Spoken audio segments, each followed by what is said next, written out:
So this game might change my perspective on solo play. I don't do a whole lot of solo gaming, but I'm wanting to get more into it. And Chip Theory gave us Burncycle, which I have played this game before, so it's not going to be like, I'm not going to be surprised by what's in it, but we're going to unbox this and you're going to hang out with me while I do it. I have really enjoyed Burncycle. Now, the reason I say it might change my perspective is there's a lot involved in this game as far as like, it's a long game, and there's a lot on a solo player's shoulders to make sure you're maintaining it and things like that, versus the other solo games that I've played are pretty straightforward. So this might either change my perspective and I might absolutely love it and need to get more heavier games to play as a solo gamer, or I might be really intimidated by playing it by myself and we may just stick with the letter games. So I'm hoping to unbox this and play a few scenarios of the solo and let you guys know what I think. But first, I have to unbox our copy of Burncycle. I have yet to do an unboxing or really mini videos by myself. So you get to hang out with me while I try to do this by myself. Okay, so Daniel and Devin already have a full playthrough, which I'll link somewhere. We'll link somewhere where you can check out their full playthrough of this. You are the 404, and we are the robots trying to defeat the humans? I'm not going to say that right. So we are the human. There's a human corporation that has been ruling over the earth, and now they've hunted down and they're eliminating robots. So we are the robots who are resisting the humans, and we are now the 404th resisting the humans and trying to... Now, when I've played, I felt like we were more escaping, like irritating the humans and then escaping. But I think there is more involved in the actual storyline. But as a gamer who played this 2 times, that's what I got out of it. Okay, so I'm gonna flip this over. It's very heavy. Okay, so there are, oh my gosh. Oh, now this is Chip Theory. And what I've learned about Chip Theory is that quality of components is one of their top priorities, other than like gameplay. So that's something I'm really excited about. I actually have a Chip Theory Too Many Bones coaster, courtesy of Chip Theory, I'm using. So I'm pumped to see what else it's all, and it's a like a poker chip kind of material. So I'm pumped to see what unboxing it wise it looks like from just unboxing. I have seen all the components, but I'm gonna put this out of the way right there. Okay, so this is the bag because you are putting in your dice to get your dice pool. Or no, those are gonna be for chips, I believe. So awesome play mats. This is the board where you put out, and you've got, I'm not gonna be able to say these right because I don't remember the names of the things, but you've got your events that you can do, or your objects that you can do. Rounds, and this is the office, because Daniel called it an office crawler when they were playing. He was like, this is an office crawler. It's not a dungeon crawler, because you're literally in the office and there are baskets of fruit or bowls of fruit everywhere, and TV guides and reception desks and stuff like that. So these are all that really awesome playmat material, and they're all different sizes as you have the options to set up your different floor plans. So I'm gonna take this whole thing out here. This is where they go. How many of these are there? Oh my gosh, there's even, yeah, here's like the elevator, and it's also the little neoprene. That's the word I'm looking for, neoprene. Another elevator. So you got your 2 elevators there. That's a stairwell. Then you've got the elevator. And then you've got the executive office, a restroom. Oh, complete with toilets. Okay. I hadn't seen that one yet. Your utility closet and your dynamo. Ooh, I like the purpley smoke of this one. It's a server room. That makes sense. Oh, it's so cool. And then you have your break room, which also has fruit baskets and vending machines. Oh, more fruit baskets. And lots of plants. Oh, there is in all of them. I like that. And then you've got these cute little containers that hold little pegs. So I'm gonna have to fill those up in a second. Okay, Like I had said, I have not done videos by myself. I've done like game schooling videos, but being the sole person on camera is really hard because I like to kind of banter. If you've watched our playthroughs, you know that Devin and I especially will banter back and forth. And that's kind of how I guess I can leave that out. That's kind of how I flow with videos, is just being by myself. I have no one else to like bounce stuff off of. So it's just you and me.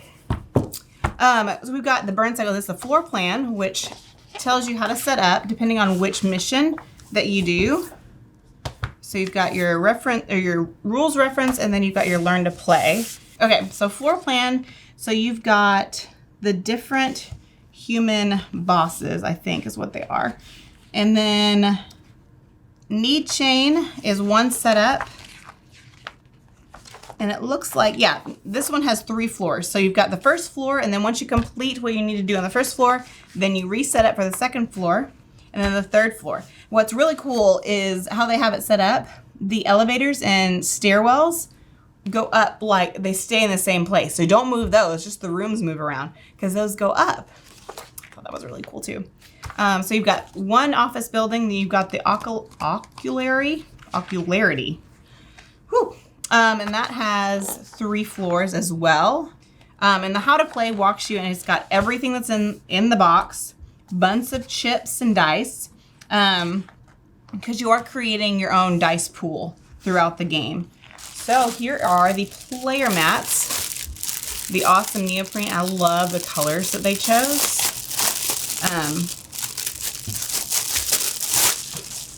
The green, that's what I always play. I always play green, but I really like this like gold orange.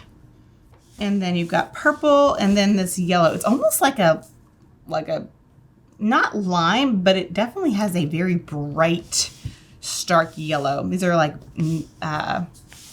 neon colors almost. Okay, so this is like your player board, and you've got your pegs. So you'll have a blue peg, a yellow peg, and a red peg. And those move around as you make choices and stuff throughout the game.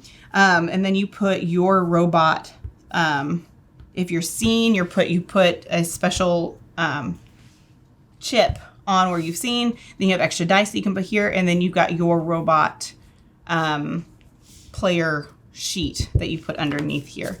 These are keypads, which I literally not one went into the container. You know why? Because I didn't open it. There's a process to getting things done, and if you don't complete them in the order that you need to, things don't happen correctly. These you put on the, where is it? Like say I opened this door here, I was able to unlock it. I put a keypad on there, or I was going to unlock it. I put the keypad on there after I've unlocked it so that I know that that one's, I can go in and out of that one. What's next? Here are the, oh goodness. Oh, this bag. How in the world? Okay, there we go. That was weird. So these remind me of like Mancala almost. Do y'all remember Mancala? Did you ever play it? My brother and I used to play it always growing up, and it would irritate. I guess it didn't irritate Mom, but it was just really noisy. So these have that Mancala feel. They're a little bigger than those kind of beads. But when they're on the board, they stand out a lot. They look like they don't really fit in with everything, but when you stick them here, like you really notice that when it's on the board, and it's hard to miss because you can't do things in this room until that is resolved. And so if you stick that there, it's really hard to forget to do that. So that's what I didn't end up minding how different they looked and felt because of that. So you've got your people, like your humans. Got the stamp. They are the account deleter. Ugh. Zuck, the all-seeing eyes. Tentriel, the terminally online. Oh, we've played with this one, the Crucible. He is creepy looking. Master of Cruelty. So these are like the bosses. So then you've got your bots. You play Axe. I'm probably going to mispronounce them. That's a Sniper, Bit. I love Bit. Pickpocket, Crash, which Crash, I mean, it looks like Bumblebee from Transformers, which I love Bumblebee, so I do call Crash Bumblebee. Casing. Oh, that's the one that can explode walls, I think. Memory. It's got like this unicycle. Okay, and then you've got your corporations. I believe that's what these are. The different corporations. So you got the oculary, and these are the different missions that you can do on, because there was only so many of your floor level or your floor plan book. So these are in just this one floor plan. These are all the missions that you can do. Okay, and here are the track for your. I can't remember the terminology, but basically you get down to the bottom and you've lost. So these are the different buildings, the industries that line up with those missions. And then you have a marker, one of those red beads here, and you would put it on, and by the time you get to each one of these, something happens. Pull this out. Love chip theory because of how they organize everything. But I will say it's weird that there's only 3 dice in this one. Oh, I bet I know why. Because you've got all these dice in here, which, I mean, you put it away and you pull it out and play. It's fantastic. You're able to create your dice available for the scenario and the mission that you're on. So that's why they do them like this. So these will be your dice pool, and then you've got certain accomplishments where you're able to add more into it depending on the bot that you have. I got 2 of these. These are chips. I think, get this out of here. Oh, so heavy because it's like that really nice poker chip. Okay, now these are all sealed, so I'm gonna have to open these up. Okay, these are the bosses. I can't remember what they're really called. Like I don't know, corporation boss person. So this goes along with those cards that they would have. They're in like these mech warrior. It's what I thought of when I saw them. They're like humans in like these mech warrior machines. So they're not, yeah. These are a human in like this giant mech warrior suit. Ooh, look at the inside the box. Look at that. So cool. So these that are colored are the different, like that's technology. You can do a technology action. This is, can't remember what action that is, but these go on this mat here, and you'd flip them over and you're able to do that type of action on your turn. And these are more of those human mech warriors, and those go on and they play. Like you'd move them according to either if you have been spotted and you're on the board, or they also just have a way that they move independently whether or not that you've been spotted or not. It looks like there's like a gear shift on one side and like honestly, it looks like an old Atari. It's the orange ones. More technology actions. So these, oh, maybe these are the guys in here. According to the, yeah. Okay, I don't know what those white ones are. Oh, there's more of these orange ones that look like Atari. Okay, I'm gonna stick those together. Keep them all together. Ooh, these are, I remember these. I don't know the name. They're like a portal where you put it on here. So yeah, because it matches here. Oh, there's the Atari symbol right there. So like you'd put that there and be able to go to it and get a card that goes along with that to create a different action. And then you've got your robots. So you got access. So you've got when you would put on the player board, and then if you're seen, you'd put this on top because there's an eyeball and you have been noticed. And then there's transmitter, processor, Bit, which I love Bit.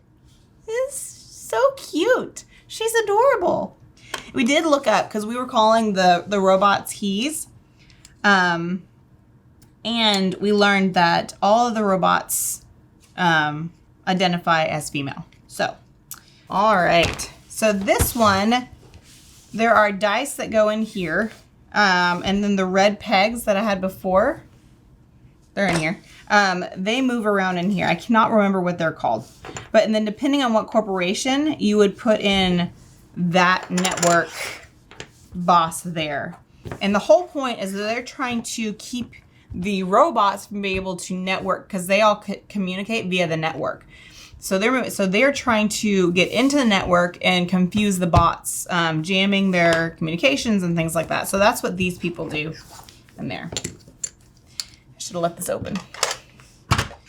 They're going in here. These are the cards that you use throughout the game. These, if you remember, stick that back in there. The keypads, well, when you put one out there on the board, you draw a keypad. And these are the actions that I would need to have and what I would need to roll. And then this one is your player turn cards. So you've got 4 of your action cards. So you've got your it's physical, utility, tech, and then general, and then you got a free action. That's what those are according to the color. And then you got your player turn. You route power, you have create your dice pool, set up your actions, do the network, route power again, and then you can degrade the Burncycle. That's what this is. This is the Burncycle. Now that I'm going through it, I'm remembering things. So this is the Burncycle, and you set those up, and degrading it means to reset your actions because they get used up throughout. That might not be right, but that's the Burncycle. So when it says to degrade the Burncycle, that's what that means. These are the terminals. So those little, the blue poker chips that you place on those icons. So when you get up to one of them, then you would draw a terminal card. And so you can optimize, you have your terminal cache and then your power grid. Those cost different amounts of AP, and you have different actions that you do with each of those. Okay, here is the imperative. I believe you get one of these at the beginning of the game, and then throughout, once you complete one, I believe you get another one. These are things that you cannot, they impede what you're doing, I believe. So you've got, until the next time you resolve a network card, your agent's network level cannot be increased. So yeah, they're like personal things that you have to do while you're playing, and there's quite a bit of them. So once you complete one, I believe you draw another one. I could be wrong. Okay, one more thing is the player mat. Again, it's just a big old mat. Oh yeah, there's plenty of space. Okay, so how you set this up is you do your floor plan. You've got your Burncycle, and then you would set this up however, but they correspond with the grids. So you see how they'd line up like that? And because they're just slightly raised, you actually feel like you're walking through a hallway. It's really, really cool how they have that. So that's how you would set it up. And this is the outside of the building.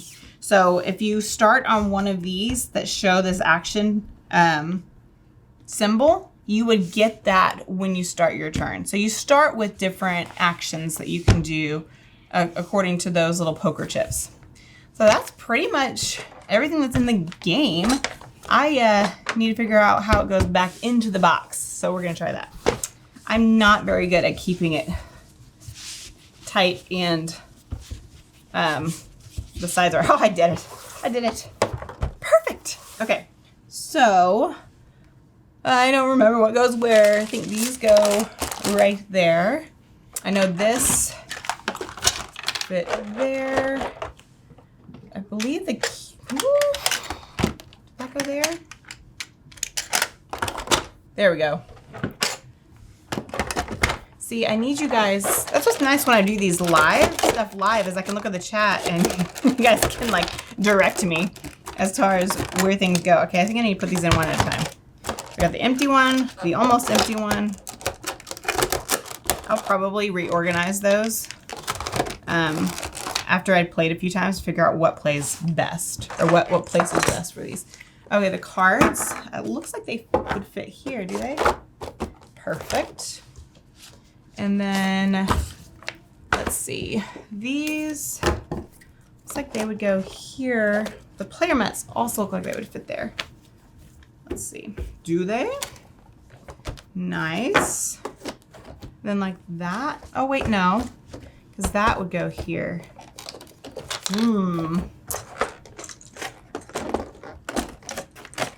How does this go? Went like that. That's how it went. So the player mats go here maybe? Or this way? I'm gonna put, ooh, let's do this. Nope, that won't work. So I'll put this here. I feel like that should roll up though. Do like that. And then I think I should have put these in underneath here. Like that. And then I'll put the bag, ooh, I'm gonna roll the bag up and stick it underneath this to stop it from sagging. There we go. That feels better. And will these fit here like that? Ooh. I'm used to something going on top. I think that's it, you guys. So, if I do a few solos, should I do a review on it? Should this be what I start next with doing like the heavy solos, or should it be another game? I think I'm gonna jump in with this one. I really want to Under Falling Skies with CGE. I cannot even win a level on that, so that makes me a little intimidated by trying something like this, because that is like a straightforward, you just roll the dice and do that. But I have a feeling I'll have better luck with this one. That one I've tried so many times and it's just been a fail every time. So this is Burncycle. Again, I've played it before with Daniel, and then I've played it with Devin. They have their full playthrough when they play 2 floors. That one's a lot of fun. It's very, very tense, especially towards the end. So you have to check that one out. And then hopefully I'll be back with a solo experience review of Burncycle. So thank you so much, Chip Theory Games, for sending this to us, because we already knew we liked the game. But hopefully I can do it justice by having some fun solo plays with it. So thank you guys for hanging out and for sticking with me for my first solo unboxing. We'll see you guys later. Bye.